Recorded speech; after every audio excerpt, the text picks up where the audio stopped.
Hey guys, welcome back to King Tower Farm. We are here in the greenhouse again and we are about to harvest some bell peppers, but not these ones. We're gonna walk down the aisle right now and show you guys the successful growth that we're having here. So over here we do have bell peppers, and over here we have some chili peppers. These aren't so super successful according to Glenn.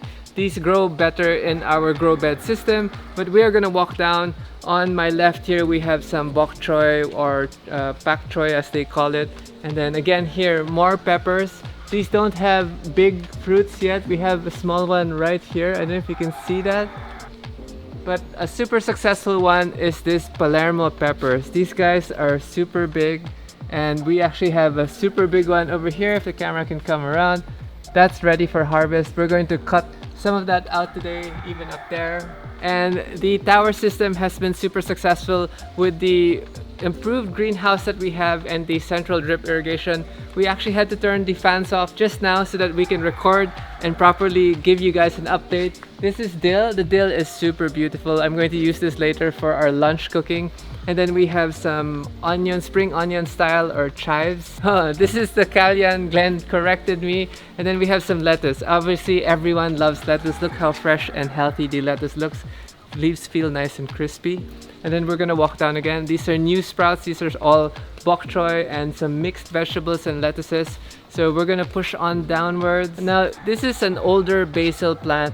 We had to cut down already, and I think we're going to end up replacing this later on. Over here we have some tomatoes, but these are still young tomato plants. This will take another roughly maybe 2 months before it actually gives us fruits. And then our favorite all time, the kangkong. Kangkong can actually grow anywhere.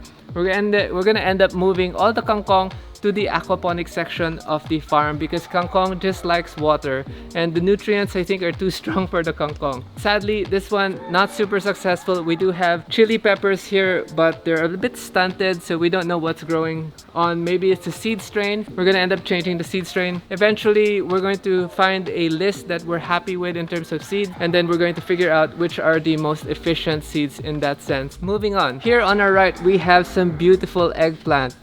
Now, I think these are the Italian style eggplants because they're a little short and round rather than long and elongated. Very beautiful. This is tomato. Do we have tomatoes? Yes, look, we have some baby tomatoes right here. Gorgeous. Okay, moving down. This is beautiful. This is basil. I think though the basil might be lacking some nutrients because let me show you guys. We have some yellowing, and then we could have a little infestation there, so we have to make sure to double check all these things, but I will try the leaf out. I think still tastes awesome, maybe a little bitter. So over here we have some parsley, and I'm going to pinch a little so we can try it out. Love it. Very good, very good. Now here is our celery. I'm not quite sure why our celery is very skinny. If you guys have any suggestions, I'm actually looking for the celery that's a little wider so that we can try to grow that. But maybe we'll experiment with this and put it in the grow bed also. And these are also spring onion style or chive style. And I don't know why it's curly. We might move this also to the grow beds, but that's ready for harvest as well. Then moving down, these are eggplants. These are still young.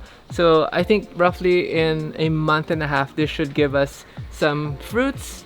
And this is our most successful cabbage ever. So normally when we grow cabbage here, it's normally eaten by the cabbage moths. But because we're fully enclosed now, we actually have a lot of cabbage. And according to Glenn, when the cabbage is ready, it'll actually close. So it's actually in reverse, where it starts off open, and then when it's ready for harvest, it closes up into how we know the cabbage is. So Chinese cabbage. Here we have some beautiful Swiss chard, and as you can see, it's gorgeous.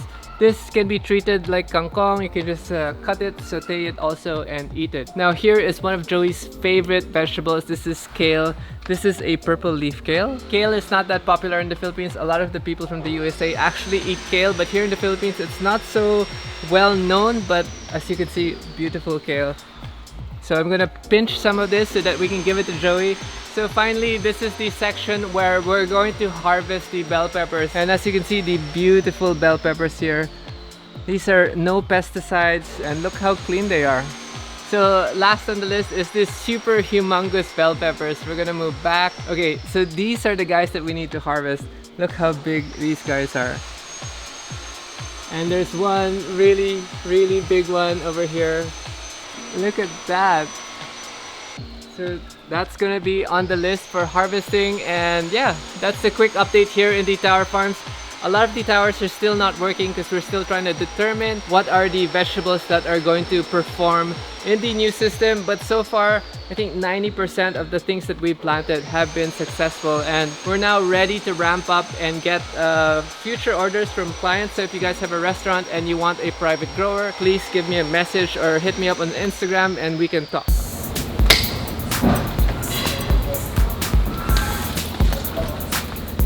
Wow.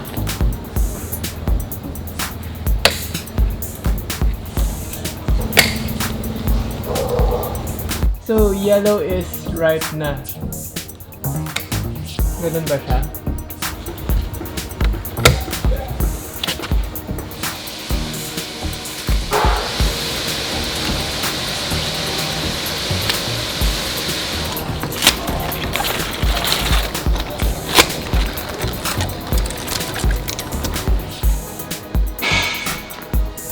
Yeah, usually when you get parsley, the stems aren't that big at the grocery.